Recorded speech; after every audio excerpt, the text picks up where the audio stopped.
The field of DEMS lining up to challenge the president keeps on growing, but do they really stand a chance? Earlier, I sat down with Trump 2020 senior campaign advisor, the president's daughter-in-law, Lara Trump. Take a look.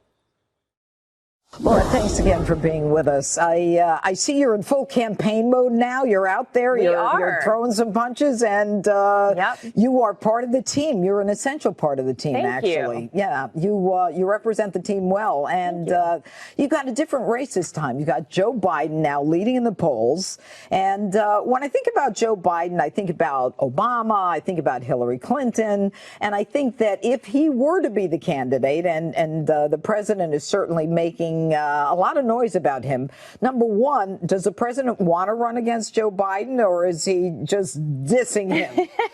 Well, I actually think, Janine, it really doesn't matter who the candidate is. I think this president is very comfortable with where he stands. I mean, 2016, this was a businessman and a television personality who we all knew, but we didn't know how he would do as the president. Right. Now we see that he has delivered on so many promises that he made to this country, and it's benefiting the American people.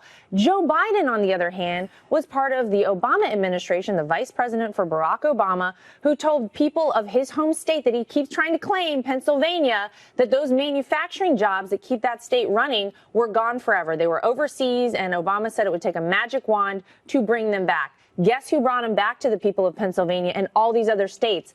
Donald Trump. I do think when you're looking at the candidates, it's very interesting that the momentum right now is behind Joe Biden. He seems to be one of the more centrist candidates, which doesn't say a lot because they're so far left. But I think he's a person that maybe some independents could get behind. On the other hand, I think you'll have a lot of millennials and young people very upset if Bernie Sanders is not the candidate. So either way, no matter who it is, we're okay. Think about it. You've got Bernie Sanders and Joe Biden, both of them two old white guys to the millennials, and doesn't fit into their basket of who they think is important. But per identity politics, they're going to choose a female running mate, they say. Oh, right. Because why wouldn't we want to pander to the women a little bit more? Yeah. But, you know, the president has the benefit of not having to fight 16 or 17 other Republicans. There's no primary. So he's ready to go to town. I think the other day he said, let's get this thing started. He's ready. You know he's a fighter. I know where he's from. He's from Queens. He's ready to fight. All right. And another week, another Dem jumps into the race. And this week, it was an interesting character that the Trump family is quite familiar with, and that is Mayor de Blasio. Yeah. And I'll ask you what you think of him, how, if he were to run against the president, it would work, and what the guy you live with thinks of him. Well, I think if you paid attention this week, my husband had a little Twitter interaction with our mayor here in New York. Listen, the mayor cannot get our city together, let alone run a country. If you can't run a city like New York City, we have crime that's going through the roof. We have homelessness rampant now. We have trash on the streets of New York City. We do. I will say that Giuliani and Bloomberg did an incredible job at keeping this city clean and really running it very well. Mayor de Blasio has done a very poor job of that, and now he thinks that the American people ought to give him a shot at running the country. I got to tell you, I think he's going to be in for a rude awakening, not to mention 70% of people in New York here think it's a terrible idea that he run for president. Yeah, but, you know, the other way to look at it is then he would at least leave New York. But that's another question. Maybe that's a good thing. Yeah, but let's talk about another mayor-elect, Pete Buttigieg. Yes. He's different. He would be a different kind of candidate for the president to run against. I mean, he's a millennial. You know, he's young. He's not the kind of person that the president is used to running against. Yeah. It's not like a Hillary or any of the 16 or 17 he ran against. How would the president run against a Pete Buttigieg? Well, again, I think he would do fine against him. I think Pete is probably a person that millennials and younger people could get behind because he is a young guy and progressive in that way. But maybe he's not as extreme as a Bernie Sanders, so maybe the Democrats like him. The president is going to do fine, I think, with anybody, because when you really look at this field overall, Janine, what you see is that so many of these people are running on ideas like implementing the Green New Deal and socialism in our country. And these are things that people in this country cannot get behind. You see a booming economy, people back to work. Why would we want to change change that. Well, and you know, the other issue is the economy. It should be the centerpiece. Is the president going to drop the Russia thing and start talking about his strongest card, which is the economy? He would like to drop the Russia thing, but they won't let us drop the Russia thing because the media and the Democrats are obsessed with it. I think because they know that's all they've got. That was the only hand they had to play. They were banking on the fact that even though Donald Trump won this election, maybe they could trick the American people and pull one over and get him out of office. And it didn't work. It didn't. So we're all ready to move on. We would love to see that happen. All right. So when you are pregnant again, when is the baby due? In August. Okay. If it's a boy, what will his name be? Oh, my gosh. I don't know. I need help with names, Janine. If it's a girl?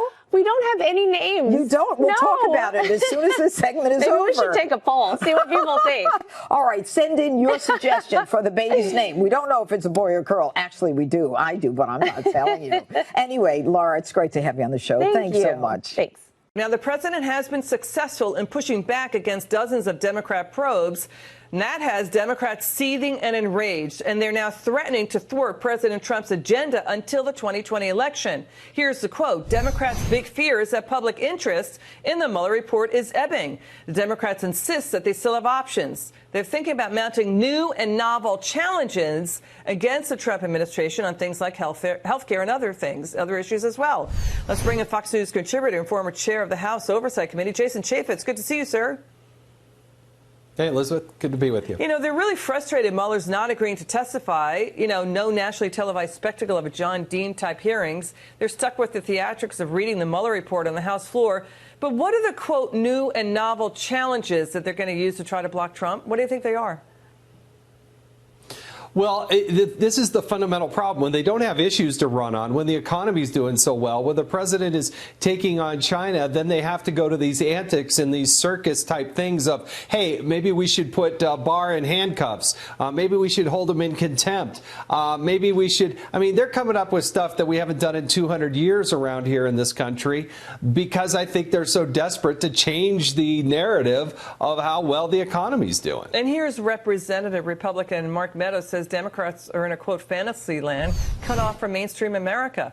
The fact that they're reading the Mueller report in the rules room and the only people covering it are Hill reporters, he's saying there's a disconnect between D.C. and Main Street. Your take on Mark Meadows there?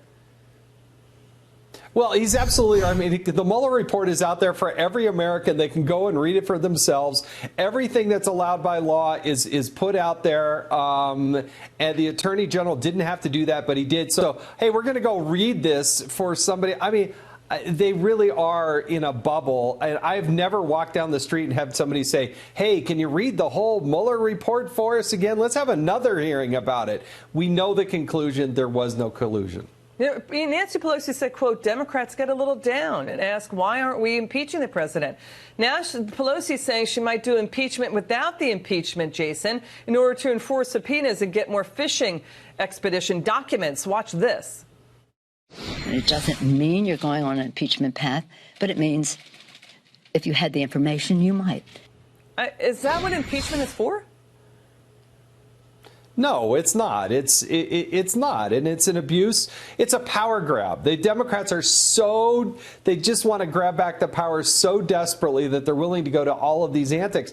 But I don't think that's playing well in middle America. I think Americans are smart enough to figure this out. They know that they're just picking on Donald Trump, and they're not putting together serious policy proposals that would actually move the country forward. They're just not doing that. Jason Chaffetz, great to see you.